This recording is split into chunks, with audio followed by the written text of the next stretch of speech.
ಆಪದಾಮಪಹರ್ತಾರಂ ದಾತಾರಂ ಸರ್ವಸಂಪದಾಂ ಲೋಕಾಭಿರಾಮಂ ಶ್ರೀರಾಮಂ ಭೂಯೋ ಭೂಯೋ ನಮಾಮ್ಯಹಂ. ನಮಾಮಿ ಧನ್ವಂತರಿಮಾದಿದೇವಂ ಸುರಾಸುರೈರ್ವಂದಿತ ಪಾದಪದ್ಮಂ ಲೋಕೆ ಜರಾರುಗ್ಭಯ ಮೃತ್ಯುನಾಶಂ ದಾತಾರಮೇಶಂ ವಿವಿಧೌಷಧೀನಾಂ. ಮೊದಲು ಆಯುರ್ವೇದವನ್ನು ಜಗತ್ತಿಗೆ ಕರುಣೆಯಿಂದ ಕೊಟ್ಟ ಎಲ್ಲ ಪೂರ್ವಾಚಾರ್ಯರಿಗೆ ನಿಮ್ಮೆಲ್ಲರೊಡಗೂಡಿ ಕೋಟಿ ಕೋಟಿ ನಮನಗಳನ್ನು ಸಲ್ಲಿಸ್ತೇವೆ. ಎರಡು ಬಗೆಯ ಶಕ್ತಿಗಳಿದ್ದಾವಂತೆ. ಕೊಲ್ಲುವ ಶಕ್ತಿಗಳು ಮತ್ತು ಕಾಯುವ ಶಕ್ತಿಗಳು. ಕೊಲ್ಲುವ ಶಕ್ತಿಗಳಿಗೆ ರಾಕ್ಷಸರು ಅಂತ ಹೆಸರು, ಕಾಯುವ ಶಕ್ತಿಗಳಿಗೆ ದೇವತೆಗಳು ಅಂತ ಹೆಸರು. ದೇವತೆಗಳಿಗೂ ರಾಕ್ಷಸರಿಗೂ ಏನು ವ್ಯತ್ಯಾಸ? ಕೋರೆದಾಟ ಕರಿ ಬಣ್ಣ ಮಾತ್ರ ಅಲ್ಲ. ನಿಜವಾದ ವ್ಯತ್ಯಾಸ ಏನಂದರೆ, ದೇವತೆ ಅಂದರೆ ಅವನು ರಕ್ಷಣೆ ಮಾಡೋ ಪ್ರಯತ್ನ ಮಾಡ್ತಾ ಇರ್ತಾನೆ ಎಲ್ಲ ಜೀವಗಳನ್ನು, ಪ್ರಪಂಚವನ್ನು.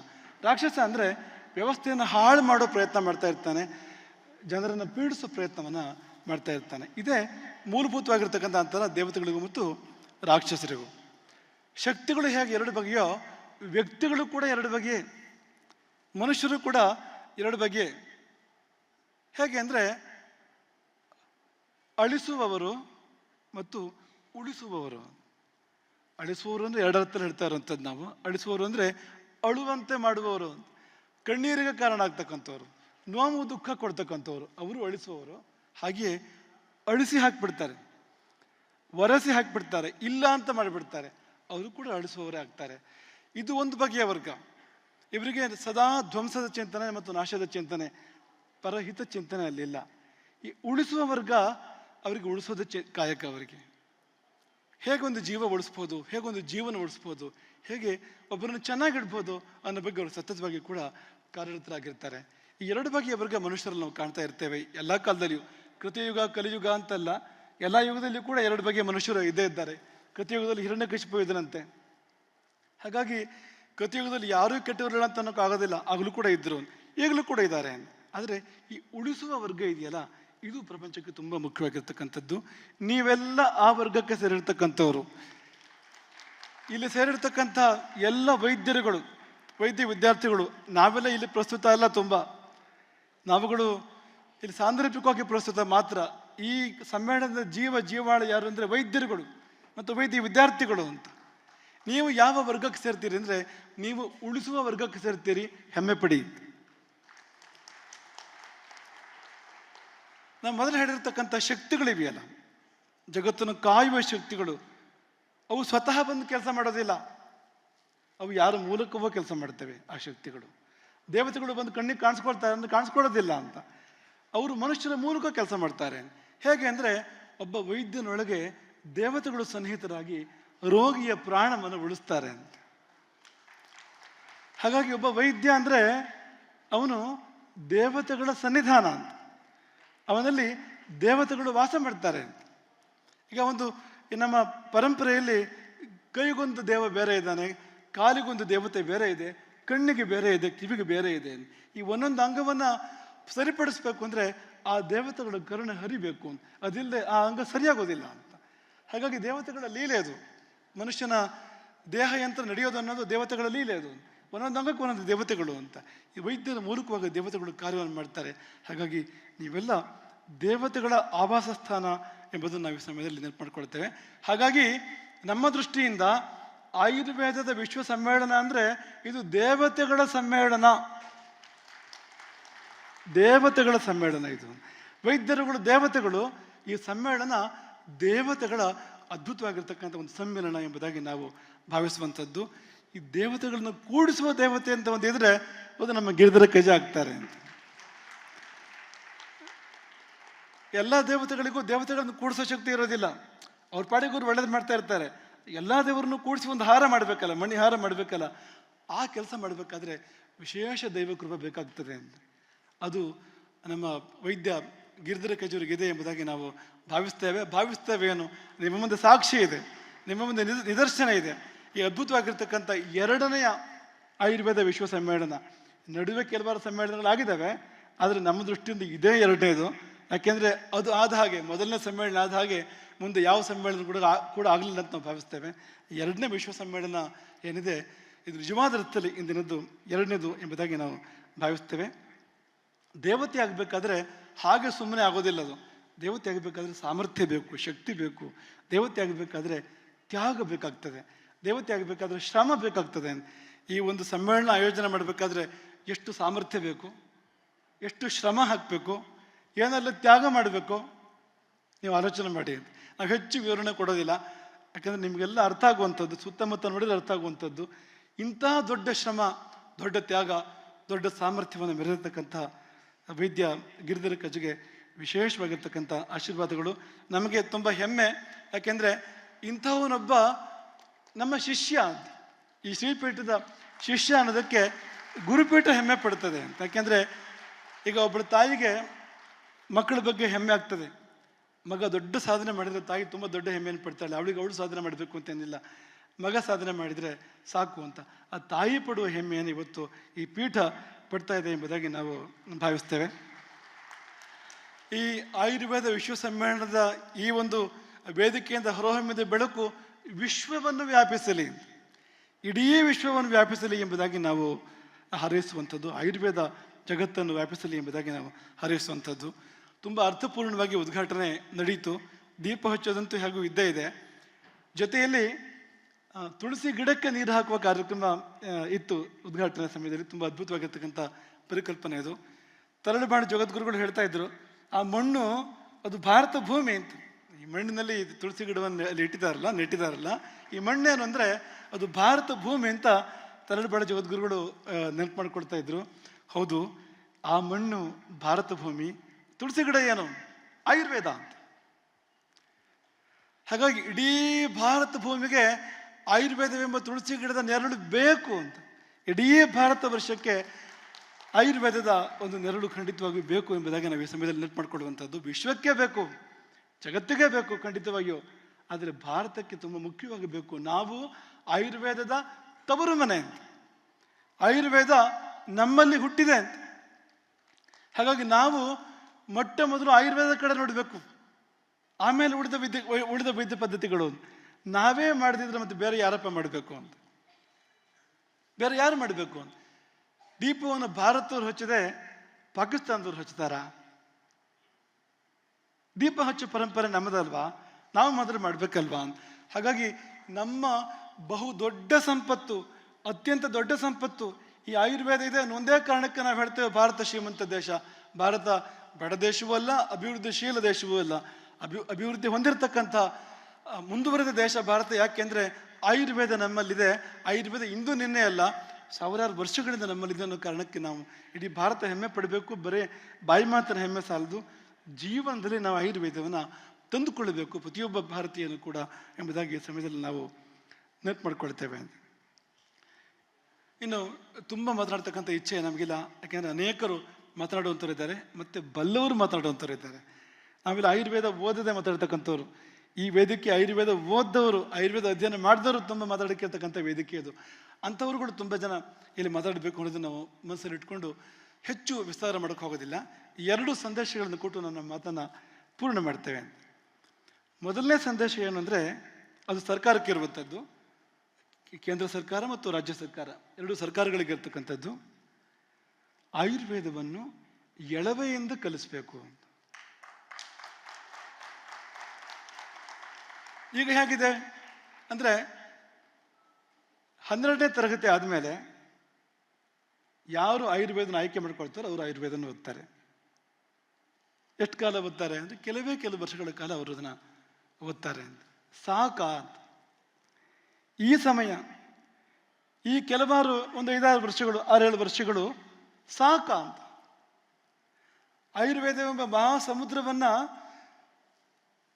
ನಾವು ಪಾನ ಮಾಡೋದಕ್ಕೆ, ಅರಗಿಸಿಕೊಳ್ಳೋದಕ್ಕೆ ಈ ಸಮಯ ಸಾಕ ಅನ್ನೋದು ನೀವೆಲ್ಲ ಉತ್ತರ ಕಂಡುಕೊಳ್ಬೇಕಾಗಿರ್ತಕ್ಕಂಥ ಪ್ರಶ್ನೆ. ಆಯುರ್ವೇದವನ್ನು ಕರಗತ ಆತ್ಮಗತ ಮಾಡ್ಕೊಳ್ಳದೆ ಅವನು ಚಿಕಿತ್ಸೆ ಮಾಡೋಕ್ಕೆ ಶುರು ಮಾಡಿದರೆ ನಾವು ಸುರಕ್ಷಿತವಾ ಅಂತ ಎರಡನೇ ಪ್ರಶ್ನೆ ಅದು. ಹಾಗಾಗಿ ಆಯುರ್ವೇದವನ್ನು ಎಳೆಯ ವಯಸ್ಸಿನಿಂದ ಅತ್ಯಂತ ಎಳ ವಯಸ್ಸಿನಿಂದ ಆಯುರ್ವೇದವನ್ನು 1ನೇ ತರಗತಿಯಿಂದ ಪ್ರಾರಂಭ ಮಾಡಿ ಸಾಧ್ಯ ಇದೆ. ಯಾಕೆಂದ್ರೆ ಆಯುರ್ವೇದ ಹೇಗಿದೆ ಅಂದರೆ ಅದು ಅರ್ಥವಾಗದೇ ಇರುವಂಥ ವಿದ್ಯೆ ಅಲ್ಲ. ಅರ್ಥ ಮಾಡ್ಕೊಂಡ್ರಷ್ಟು ಕೂಡ ಅರ್ಥ ಮಾಡ್ಕೊಳ್ಳಿಕ್ಕಿದೆ ಅದರಲ್ಲಿ. ಆದರೆ ತುಂಬ ಚಿಕ್ಕ ಮಗುವಿಗೆ ಕೂಡ ಹೇಳ್ಕೊಡ್ಬೋದು. ಅಷ್ಟು ಸರಳವಾಗಿರ್ತಕ್ಕಂಥ ಒಂದು ವಿದ್ಯೆ ಅದು ಅಂತ. ಅತ್ಯಂತ ಎಳವೆಯಿಂದ ಆಯುರ್ವೇದದ ಕಲಿಕೆಯನ್ನು ನಾವು ಪ್ರಾರಂಭ ಮಾಡಿಸ್ಬೇಕು. ನಮ್ಮ ಪಠ್ಯಕ್ರಮದ ಅಂಗ ಆಗಬೇಕು ಆಯುರ್ವೇದ. ಈ ವಿಶ್ವ ಸಮ್ಮೇಳನ ಆ ಸಂದೇಶವನ್ನು ಸಾರಬೇಕು. ಈ ವಿಶ್ವ ಸಮ್ಮೇಳನ ಅಂತ ನಿರ್ಣಯವನ್ನು ಕೈಗೊಳ್ಳಬೇಕು ಅಂತ. ಚಿಕ್ಕ ವಯಸ್ಸಿನಿಂದ ಆಯುರ್ವೇದವನ್ನು ಹೇಳ್ಕೊಳ್ಳೋಕೆ ಪ್ರಾರಂಭ ಮಾಡಿ. ಆಗ ಅವನು 12ನೇ ತರಗತಿ ಹೊತ್ತಿಗೆ ಆಯುರ್ವೇದದ ಮೂಲಭೂತ ಜ್ಞಾನ ಅವನಿಗೆ ಆಗಿರ್ತದೆ. ಮುಂದೆ ಮಾಡುವಂಥದ್ದು ಉನ್ನತ ಅಧ್ಯಯನ ಅಂತ. ಅವನು ಆಯುರ್ವೇದದ ಪದವಿ, ಸ್ನಾತಕೋತ್ತರ ಪದವಿ ಮಾಡ್ತಾನಲ್ಲ, ಉನ್ನತ ಅಧ್ಯಯನವನ್ನು ಮಾಡಬೇಕಾಗಿರುವಂಥದ್ದು ಹೊರತು ಆಮೇಲೆ ಇವು ಶುರು ಮಾಡೋದಲ್ಲ ಅಂತ. ಇದು ಒಂದು ಸಂದೇಶ. 2ನೇ ಸಂದೇಶ ವೈದ್ಯರಿಗೆ ಮತ್ತು ವೈದ್ಯ ವಿದ್ಯಾರ್ಥಿಗಳಿಗೆ ಇರುವಂಥದ್ದು ಅಂತ. ಅದೇನು ಅಂದರೆ, ನೀವು ಕೇವಲ ಆಯುರ್ವೇದ ಒಂದನ್ನು ತಿಳ್ಕೊಂಡ್ರೆ ಸಾಲದು, ಬೇರೆ ಬೇರೆ ವಿದ್ಯೆಗಳನ್ನು ಕೂಡ ತಿಳ್ಕೊಳ್ಬೇಕು ಅಂತ. ರಾಮಾಯಣದಲ್ಲಿ ವಸಿಷ್ಠರನ್ನು ವೈದ್ಯ ಅನ್ನೋ ಶಬ್ದದಿಂದ ಕರೆದಿದ್ದಾರೆ. ತತಃ ಪ್ರಕೃತಿಮಾನ್ ವೈದ್ಯ ಅಂತ. ವಸಿಷ್ಠರನ್ನು ರಾಮಾಯಣ ಕರೆದಿದ್ದು ವೈದ್ಯ ಅಂತ. ಹಾಗಂದ್ರೆ ಏನು? ವಸಿಷ್ಠರನ್ನ ಯಾಕೆ ವೈದ್ಯ ಅಂತ ಕರಿಬೇಕು ಅಂದರೆ, ಆ ವೈದ್ಯ ಶಬ್ದಕ್ಕೆ ವಿದ್ಯೆಗಳನ್ನು ಬಲ್ಲವನು ಅಂತ ಅರ್ಥ ಅಂತ. ನಾನಾ ವಿದ್ಯೆಗಳನ್ನು ಬಲ್ಲವನು, ಕೇವಲ ಯಾವುದೋ ಒಂದು ವಿದ್ಯೆಯನ್ನು ಅರ್ಧ ವಿದ್ಯೆಯನ್ನು ಅಂತಲ್ಲ, ನಾನಾ ವಿದ್ಯೆಗಳನ್ನು ಬಲ್ಲವನು ಎಂಬ ಅರ್ಥ ಇದೆ ಅದಕ್ಕೆ ಅಂತ. ಹಾಗಾಗಿ ವೈದ್ಯ ಅಂತ ಆಗಬೇಕಾದ್ರೆ ಆಂಗ್ಲ ಡಾಕ್ಟರ್ ಅನ್ನೋ ಬದುಕು ಕೂಡ ಈ ಅಭಿಪ್ರಾಯ ಇದೆ ಅಂತ ನಾವು ಕೇಳಿದ್ದೇವೆ. ವಿದ್ಯೆ ಅನ್ನೋ ಹಿನ್ನೆಲೆಯಲ್ಲಿ ಬಂದಿರತಕ್ಕಂಥದ್ದು ಅಂತ ಡಾಕ್ಟರ್ ಗಿರಿಧರಕಜೆ ಹೇಳಿದ ನೆನಪು ನಮಗೆ ಹಿಂದೊಮ್ಮೆ. ಹಾಗಾಗಿ ನಾನಾ ವಿದ್ಯೆಗಳನ್ನು ಬಲ್ಲವನು ಮಾತ್ರವೇ ವೈದ್ಯ, ಒಂದು ವಿದ್ಯೆಯನ್ನು ಬಲ್ಲವನು ವೈದ್ಯ ಅಲ್ಲ ಅಂತ. ಸುಶ್ರುತ ಸಂಹಿತೆ ನಾವೇನು ಹೇಳೋದು ನಿಮಗೆ ಗೊತ್ತಿದೆ. ನಾವೆಲ್ಲ ಅದನ್ನು ಬಲ್ಲಂಥವ್ರು, ಅದನ್ನು ಕಂಠಸ್ಥ ಮಾಡಿರ್ತಕ್ಕಂಥವ್ರು, ಹೃದಯಸ್ಥ ಮಾಡಿರ್ತಕ್ಕಂಥವ್ರು ಇಲ್ಲಿರ್ತಕ್ಕಂಥದ್ದು. ಸತತಾಧ್ಯಯನಂ ವಾದ ಪರತಂತ್ರಾವಲೋಕನಂ. ಸತತಾಧ್ಯಯನಂ ವಾದ ಪರತಂತ್ರಾವಲೋಕನಂ. ನಿಮಗೆ ಬೇರೆ ವಿದ್ಯೆಗಳು ಗೊತ್ತಿರಬೇಕು. ಗೊತ್ತಿಲ್ಲದಿದ್ರೆ ನೀವು ಪೂರ್ಣರಾಗೋದಿಲ್ಲ ಅಂತ. ಪಾರಂಪರಿಕ ವಿದ್ಯೆಗಳಂತ ತುಂಬ ಅಗತ್ಯ. ಉದಾಹರಣೆಗೆ ಜ್ಯೋತಿಷ ಇದೆ. ಜ್ಯೋತಿಷ ಈ ಆಯುರ್ವೇದಕ್ಕೆ ತುಂಬ ಪೂರಕವಾಗಿರ್ತಕ್ಕಂಥದ್ದು. ಒಂದು ಔಷಧವನ್ನು ಯಾವಾಗ ಕೊಡಬೇಕು ಅಂತ ಕಾಲವೂ ಅನುಕೂಲಿಸಬೇಕು. ಕಾಲದಲ್ಲಿ ರೋಗಪ್ರದವಾದ ಕಾಲಗಳು ಇವೆ, ಆರೋಗ್ಯಪ್ರದವಾದ ಕಾಲಗಳು ಕೂಡ ಇವೆ ಅಂತ. ನೀವು ಆರೋಗ್ಯಪ್ರದವಾದ ಕಾಲದಲ್ಲಿ ಔಷಧ ಕೊಡಬೇಕು. ಹಾಗೆ ಮಾಡದಿದ್ದರೆ ಔಷಧದ ಪರಿಣಾಮ ಕಡಿಮೆ ಆಗುತ್ತೆ. ಔಷಧವನ್ನು ಯಾವಾಗ, ಮೂಲಿಕೆಯನ್ನು ಯಾವಾಗ ಸಂಗ್ರಹ ಮಾಡಬೇಕು ಅದಕ್ಕೆ ಕಾಲ ಇದೆ. ನೀವೆಲ್ಲ ಕಾಲದಲ್ಲಿ ಹೋದರೆ ಅದೇ ಮೂಲಿಕೆ ಫಲ ಕೊಡುತ್ತೆ ಅಂತಿಲ್ಲ ಅಂತ. ಯಾಕೆಂದ್ರೆ ಮೂಲಿಕೆಗೆ, ಪ್ರತಿಯೊಂದು ಗಿಡ ಮೂಲಿಕೆಗೆ ಅದಕ್ಕೆ ಜಾಗೃತ ಕಾಲ ಇದೆ, ಸ್ವಪ್ನ ಕಾಲ ಇದೆ, ಸುಷುಪ್ತಿ ಕಾಲ ಇದೆ, ಬೇರೆ ಬೇರೆ ಕಾಲಗಳಿದೆ. ನೀವು ಸುಷುಪ್ತಿ ಕಾಲದಲ್ಲಿ ಆ ಮೂಲಿಕೆಯನ್ನು ಸಂಗ್ರಹ ಮಾಡಿದರೆ ಜಾಸ್ತಿ ಪರಿಣಾಮವನ್ನು ಮಾಡೋದಿಲ್ಲ ಅದು ಅಂತ. ಆ ಮೂಲಿಕೆಯ ಜಾಗೃತ ಕಾಲದಲ್ಲಿ ನಮಗೆ ಹೇಗೆ ಎಚ್ಚರಾಣೆ ಇದೆಯೋ, ಸ್ವಪ್ನ ಇದೆಯೋ, ಅದಕ್ಕೂ ಕೂಡ ಇದೆ ಅಂತ. ಅಂತಹ ಕಾಲದಲ್ಲಿ ನೀವು ಸಂಗ್ರಹ ಮಾಡಿದರೆ ಅತ್ಯಧಿಕ ಫಲವನ್ನು ಅದು ಮೂಲಿಕೆ ಕೊಡೋಕ್ಕೆ ಸಾಧ್ಯ ಇದೆ ಅಂತ. ಕಾಲದ ಮಾತು ತುಂಬ ಇದೆ ಅಂತ. ಆಯುರ್ವೇದವಂತೂ ಜ್ಯೋತಿಷ್ಯವನ್ನು ಒಳಗೊಂಡಿದೆ ಅದು ಅಂತ. ಹೇಗೆ ಅಂದರೆ, ಅವನು ರೋಗಿ ಅಥವಾ ರೋಗಿಯ ದೂತ ಯಾವ ಸಮಯದಲ್ಲಿ ಬಂದ ಅಂತ, ಅವನ ಲಕ್ಷಣಗಳೇನು ಅಂತ, ಆ ರೋಗಿಯ ದೂತನ, ಯಾರು ರೋಗಿಯ ಸಮಾಚಾರ ತಂದು ಹೇಳ್ತಾರೆ ಮೊದಲನೇದಾಗಿ ವೈದ್ಯನಿಗೆ, ಅವನ ಲಕ್ಷಣಗಳ ಮೂಲಕವಾಗಿ ರೋಗಿಯ ಪರಿಸ್ಥಿತಿಯನ್ನು ಅವಲೋಕನ ಮಾಡ್ಬೋದು. ಹೋಗಬೇಕೋ ಬೇಡವೋ ತೀರ್ಮಾನ ಮಾಡ್ಬೋದು ಅಂತ, ಹೋದರೆ ಉಪಯೋಗ ಇದೆಯೋ ಇಲ್ವೋ ಅಂತ ತೀರ್ಮಾನ ಮಾಡ್ಬೋದು ಅಂತ ಅನ್ನೋ ಮಟ್ಟಿಗೆ ಜ್ಯೋತಿಷ್ಯವನ್ನು ಆಯುರ್ವೇದ ಒಳಗೊಳಿಸಿಕೊಂಡಿದೆ ಅಂತ. ಅರಿಷ್ಟ ಲಕ್ಷಣಗಳನ್ನು ಹೇಳ್ತಾರಲ್ಲ, ಚರಕ ಸಂಹಿತೆಯಲ್ಲಿ 12 ಅಧ್ಯಾಯ ಇದೆಯಲ್ಲ, ಅರಿಷ್ಟ ಲಕ್ಷಣಗಳು, ಅದು ಜ್ಯೋತಿಷದ ಒಂದು ಭಾಗ. ಅದು ಜ್ಯೋತಿಷಕ್ಕೆ ತುಂಬ ಹತ್ತಿರ ಇರ್ತಕ್ಕಂಥದ್ದು ಅಂತ. ಹಾಗಾಗಿ ಜ್ಯೋತಿಷ ಗೊತ್ತಿದ್ರೆ ಆಯುರ್ವೇದವನ್ನು ತುಂಬ ಚೆನ್ನಾಗಿ ನಾವು ಪರಿಣಾಮಕಾರಿಯಾಗಿ ಉಪಯೋಗ ಮಾಡೋಕ್ಕೆ ಸಾಧ್ಯ ಇದೆ ಅನ್ನೋದೊಂದು. ಯೋಗ ಇದೆ, ತುಂಬ ಹತ್ತಿರ ಇದೆ ಆಯುರ್ವೇದಕ್ಕೆ, ತುಂಬ ಹತ್ತಿರ ಇದೆ, ಗೊತ್ತಿದ್ರೆ ತುಂಬ ಅನುಕೂಲ ಆಗುತ್ತೆ. ಧರ್ಮಶಾಸ್ತ್ರ ಇದೆ. ಧರ್ಮಶಾಸ್ತ್ರ ಅಂದರೆ ಬೇರೆ ಏನಲ್ಲ, ಆಯುರ್ವೇದದ ಜೀವನಾನ್ವಯನ ಅಂತ. ಆಯುರ್ವೇದನ ಜೀವನಕ್ಕೆ ತಂದ ಧರ್ಮಶಾಸ್ತ್ರ ಅಂತ ಹೆಸರು, ಅದಕ್ಕೆ ಬೇರೆ ಏನೂ ಅಲ್ಲ ಅಂತ. ಬೇರೆ ಆಯಾಮ ಕೂಡ ಇದೆ ಧರ್ಮಶಾಸ್ತ್ರ ಅನ್ನುವಾಗ. ಅದಕ್ಕೆ ದೇವತೆಗಳ ಆಯಾಮ ಇದೆ, ದೈವಿಕತೆ ಅಥವಾ ಧರ್ಮದ ಆಯಾಮ ಇದೆ, ಅದು ಬೇರೆ ಮಾತು. ಆದರೆ ಆಯುರ್ವೇದ ಧರ್ಮಶಾಸ್ತ್ರ ಗಮನಿಸ್ಕೊಂಡ್ರೆ, ನೀವು ಧರ್ಮಶಾಸ್ತ್ರದ ನಿಯಮಗಳನ್ನು ಸರಿಯಾಗಿ ಪಾಲನೆ ಮಾಡಿದರೆ ಆಯುರ್ವೇದದ ಪ್ರಕಾರ ನೀವು ಜೀವನ ಮಾಡ್ತಾ ಇರ್ತೀರಿ ಅಂತ, ಏನೇನು ವ್ಯತ್ಯಾಸ ಇಲ್ಲ ಅಂತ. ಹೀಗೆ ಆಯುರ್ವೇದವು ಈಗ ಒಂದು ಇಡೀ ಪುರುಷನ ಬೇರೆ ಬೇರೆ ಅಂಗಗಳಿದ್ದ ಹಾಗೆ ನಮ್ಮ ವಿದ್ಯೆಗಳು, ನಮ್ಮ ಶಾಸ್ತ್ರಗಳು ಅಂತ. ಈಗ ಜ್ಯೋತಿಷ ಒಂದು ಅಂಗ ಆದರೆ ಆಯುರ್ವೇದ ಇನ್ನೊಂದು ಅಂಗ ಅಂತ. ಎಲ್ಲ ಅಂಗಗಳು ಕೂಡ ಗೊತ್ತಿರಬೇಕು. ಒಂದು ಅಂಗವನ್ನು ಪರಿಣಾಮಕಾರಿಯಾಗಿ ನಾವು ಉಪಯೋಗ ಮಾಡಬೇಕು ಅಂದರೆ ಎಲ್ಲ ಅಂಗಗಳು ಕೂಡ ಗೊತ್ತಿರಬೇಕು ಅನ್ನೋದು ಒಂದಾದರೆ, ಈ ಹೊರಗಿನ ವಿದ್ಯೆಗಳು, ಉದಾಹರಣೆಗೆ ಆಯುರ್ವೇದ ವೈದ್ಯ ಅವನು ಅಲೋಪತಿಯನ್ನು ಚೆನ್ನಾಗಿ ತಿಳ್ಕೊಂಡಿರಬೇಕು, ಆಧುನಿಕ ವೈದ್ಯ ಪದ್ಧತಿ ಚೆನ್ನಾಗಿ ತಿಳ್ಕೊಂಡಿರಬೇಕು. ಆದರೆ ಚೆನ್ನಾಗಿ ತಿಳ್ಕೊಂಡಿರಬೇಕು ಮಾತ್ರ ಔಷಧ ಕೊಡಬೇಕಾದ್ರೆ ಆಯುರ್ವೇದದ ಔಷಧವನ್ನು ಕೊಡಬೇಕು. ಔಷಧ ಕೊಡಬೇಕಾದ್ರೆ ನೀವು ಆಧುನಿಕ ವೈದ್ಯ ಪದ್ಧತಿ ಔಷಧ ಕೊಟ್ಟರೆ ನೀವು ಆಯುರ್ವೇದ ವೈದ್ಯರು ಅಂತ ಅನ್ಸ್ಕೊಳ್ಳೋದಿಲ್ಲ ಅಂತ. ನಿಮ್ಗೆ ನಿಮ್ಮ ವಿದ್ಯೆ ಬಗ್ಗೆ ಅಭಿಮಾನ ಇಲ್ಲದೆ ಇದ್ರೆ ನೀವೇನು ಆಯುರ್ವೇದ ವೈದ್ಯರು ಅಂತ. ಇವತ್ತು ದೊಡ್ಡ ಪಿಡುಗು ಇದು ಅಂತ. ಆಯುರ್ವೇದ ವೈದ್ಯರಿಗೆ ಆಯುರ್ವೇದದ ಬಗ್ಗೆ ಅಭಿಮಾನ ಇಲ್ಲದೆ ಇದ್ದರೆ, ಆಯುರ್ವೇದದಲ್ಲಿ ವಿಶ್ವಾಸ ಇಲ್ಲದೆ ಇದ್ದರೆ, ನೀವು ಇನ್ನೊಂದು ವೈದ್ಯ ಪದ್ಧತಿಗೆ ಶರಣಾದರೆ ಏನು ಉಪಯೋಗ ಅಂತ. ಹಾಗಾಗಿ ನೀವು ಔಷಧ ಕೊಡುವಂಥದ್ದು, ಚಿಕಿತ್ಸೆ ಮಾಡುವಂಥದ್ದು ಆಯುರ್ವೇದದ ಪ್ರಕಾರವೇ, ಆದರೆ ಆಧುನಿಕ ವೈದ್ಯ ಪದ್ಧತಿಯನ್ನು ತಿಳ್ಕೊಂಡಿರಬೇಕು ಅಂತ. ಇನ್ನೊಂದು ಮುಖ ನಿಮಗೆ ಗೊತ್ತಿರಬೇಕು ಅಂತ, ಚೆನ್ನಾಗಿ ಗೊತ್ತಿರಬೇಕು ಅಂತ. ಈ ವೈದ್ಯ ಗಿರಿಧರ ಕಜೆ ತುಂಬ ಯಶಸ್ಸಾಗೋಕೆ ಏನು ಕಾರಣ? ಅತ್ಯದ್ಭುತ ಯಶಸ್ಸು ಹೊಂದಿರತಕ್ಕಂಥ ಒಬ್ಬ ವೈದ್ಯ ಡಾಕ್ಟರ್ ಗಿರಿಧರ ಕಜೆ. ಮುಖ್ಯ ಕಾರಣ ಏನು ಅಂದರೆ ಆಯುರ್ವೇದವನ್ನೇ ಅಭ್ಯಾಸ ಮಾಡುವಂಥದ್ದು, ಆಯುರ್ವೇದೀಯ ಪದ್ಧತಿಯಲ್ಲೇ ಚಿಕಿತ್ಸೆ ಮಾಡುವಂಥದ್ದು, ಅದರ ಮೇಲೆ ತುಂಬ ವಿಶ್ವಾಸ ಇಟ್ಕೊಂಡಿರ್ತಕ್ಕಂಥದ್ದು, ಅದೊಂದು ಪ್ರಧಾನವಾಗಿರ್ತಕ್ಕಂಥ ಕಾರಣ ಎಂಬುದಾಗಿ ನಾವು ಭಾವಿಸ್ತೇವೆ. ಹಾಗಾಗಿ ವಿವಿಧ ವಿದ್ಯೆಗಳನ್ನು ಬಲ್ಲವರಾಗಿ ಆಯುರ್ವೇದದ ಜೊತೆಗೆ ಬೇರೆ ಭಾರತೀಯ ಪಾರಂಪರಿಕ ವಿದ್ಯೆಗಳನ್ನು ಕೂಡ ತಿಳ್ಕೊಂಡವರಾಗಿ ಎಂಬುದಾಗಿ ವೈದ್ಯರಿಗೂ ಮತ್ತು ವೈದ್ಯ ವಿದ್ಯಾರ್ಥಿಗಳಿಗೂ ಕೂಡ ಒಂದು ಸಂದೇಶ ಕೊಡೋಕೆ ನಾವು ಇಷ್ಟಪಡ್ತೇವೆ. ಇದು ನಿಮ್ಮ ವೈದ್ಯರಾಗಿ ನೀವು ತುಂಬ ಯಶಸ್ಸಾಗ್ತೀರಿ ಇದರ ಮೂಲಕವಾಗಿ ಎಂಬುದು ನಾವು ಹೇಳೋಕ್ಕಿರುವಂಥದ್ದು.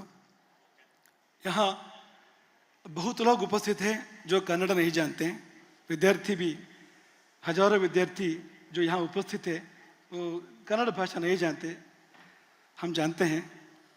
इसलिए एक संदेश उनके लिए हिंदी भाषा में, वैद्य बनने के लिए हमारे दृष्टि से दो चीज़ें चाहिए, दया और ज्ञान. ये दोनों होने से वैद्य बनेगा.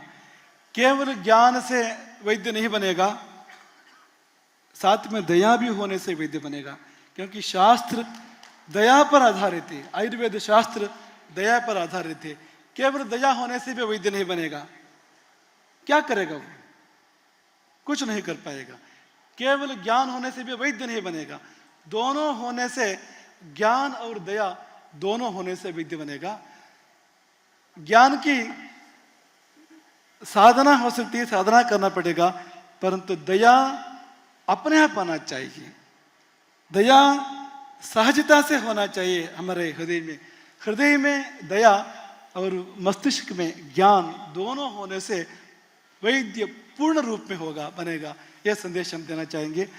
वीरेंद्र जी हेगड़े यहाँ इस समय में उपस्थित है. शुभ सूचना हम समझते हैं इस सम्मेलन के लिए वो, क्योंकि स्वयं आयुर्वेद विद्या संस्था चलाते हैं, आयुर्वेद शिक्षा संस्थान वो चलाते हैं. आयुर्वेद के लिए बहुत बड़ा प्रोत्साह उनके ओर से मिलता है. इसलिए उनका आगमन एक शुभ सूचना, एक शुभ लक्षण, शुभ शकुन हम समझते हैं. ಇದಿಷ್ಟು ಈ ಮೂರು ಸಂದೇಶಗಳು. ಕರುಣೆ ಇಲ್ಲದ ವೈದ್ಯನಲ್ಲ, ಪರಮ ಕಾರುಣಿಕರಿಂದ ಈ ವೈದ್ಯಶಾಸ್ತ್ರ ಹುಟ್ಟಿರ್ತಕ್ಕಂಥದ್ದು. ಮತ್ತು ನಾವು ನಿಮ್ಮನ್ನು ದೇವತೆಗಳು ಅಂತ ಕರೆದ್ವು, ಅದಕ್ಕೆ ಆಧಾರ ಇದೆ. ನಮಾಮಿ ಧನ್ವಂತರಿಂ ಆದಿದೇವಂ ಅಂತ. ಆ ಆದಿದೇವ ಅವನು. ಆದಿದೇವ ಅಂದ್ರೆ ಅರ್ಥ ಏನು? ಮುಂದಕ್ಕೆ ದೇವತೆಗಳ ಪರಂಪರೆ ಇದೆ ಅಂತ. ಅದ್ಯಾರು ಅಂದ್ರೆ ನೀವುಗಳೇ ಅದು ಅಂತ. ಆ ಆದಿದೇವನ ಮುಂದಿರತಕ್ಕಂಥ ದೇವತೆಗಳ ಪೀಳಿಗೆ ನೀವುಗಳು ವೈದ್ಯರು ಮತ್ತು ವೈದ್ಯ ವಿದ್ಯಾರ್ಥಿಗಳು ಆಗಿದ್ದೀರಿ ಎಂಬುದನ್ನು ಈ ಸಮಯದಲ್ಲಿ ನೆನಪು ಮಾಡಿಕೊಂಡು, ದೇವತೆಗಳಿಗೆ ಸಹಜವಾಗಿರ್ತಕ್ಕಂಥ ಕರುಣೆ ಇಟ್ಟುಕೊಂಡು ಈ ಒಂದು ಆಯುರ್ವೇದದ ಅಭ್ಯಾಸವನ್ನು, ಆಯುರ್ವೇದದ ಪ್ರಯೋಗವನ್ನು ಮಾಡೋಣ ಎಂಬುದಾಗಿ ಭಾವಿಸ್ತಾ, ಮತ್ತೊಮ್ಮೆ ಎಲ್ಲ ವೈದ್ಯರಿಗೂ, ವೈದ್ಯ ವಿದ್ಯಾರ್ಥಿಗಳಿಗೂ, ಈ ಸಮ್ಮೇಳನಕ್ಕಾಗಿ ದುಡಿದಿರ್ತಕ್ಕಂಥ ಎಲ್ಲ ಕಾರ್ಯಕರ್ತರಿಗೂ, ಕೈ ಜೋಡಿಸಿರ್ತಕ್ಕಂಥ ಎಲ್ಲ ಸಹೃದಯರಿಗೂ, ಮತ್ತು ವಿಶೇಷವಾಗಿ ಈ ಸಮ್ಮೇಳನದ ರೂವಾರಿಯಾಗಿರ್ತಕ್ಕಂಥ ವೈದ್ಯ ಗಿರಿಧರ ಕಜೆ ಅವರಿಗೂ ತುಂಬ ಹೃದಯದ ಅಭಿನಂದನೆಗಳನ್ನು, ಆಶೀರ್ವಾದಗಳನ್ನು ಹೇಳ್ತಾ, ಈ ಸಮ್ಮೇಳನ ಸಂಪೂರ್ಣ ಯಶಸ್ಸಾಗಲಿ. ಅದರ ಪರಿಣಾಮವಾಗಿ ದೇವತೆಗಳು ಜಗತ್ತನ್ನು ಆಳಲಿ. ದೇವತೆಗಳು ಅಂದರೆ ಆ ವ್ಯಾಖ್ಯಾನ ಕೊಟ್ಟಾಗಿದೆ. ಹಾಗಂದ್ರೆ ಏನು ಅಂತ, ಈ ಜಗತ್ತನ್ನು ಮತ್ತೊಮ್ಮೆ ದೇವತೆಗಳು ಆಳುವ ಕಾಲ, ಇಡೀ ವಿಶ್ವವನ್ನು ವೈದ್ಯ ದೇವತೆಗಳು ಆಳುವ ಕಾಲ, ಆಯುರ್ವೇದದ ವೈದ್ಯರೆಂಬ ದೇವತೆಗಳು ಆಳುವ ಕಾಲ ಬರಲಿ ಎಂಬುದಾಗಿ ಹಾರೈಸ್ತೇವೆ. ಎಲ್ಲರಿಗೂ ಶ್ರೇಯಸ್ಸು ಮತ್ತು ಪ್ರೇಯಸ್ಸುಗಳು ಉಂಟಾಗಲಿ. ಎಲ್ಲರಿಗೂ ಸ್ವಸ್ಥತೆ ಮತ್ತು ಅಸ್ವಸ್ಥರಿಗೆ ಆತುರಸ್ಯ ವಿಕಾರ ಪ್ರಶಮನಂ ಅದೆರಡೂ ಕೂಡ ಭಗವಂತ ಧನ್ವಂತರಿ ಒದಗಿಸಲಿ, ಎಲ್ಲರಿಗೂ ಒಳಿತಾಗಲಿ ಎಂಬುದಾಗಿ ಹಾರೈಸಿ ನಮ್ಮ ಮಾತುಗಳನ್ನು ಪೂರ್ಣ ಮಾಡ್ತೇವೆ. ಹರೇ ರಾಮ.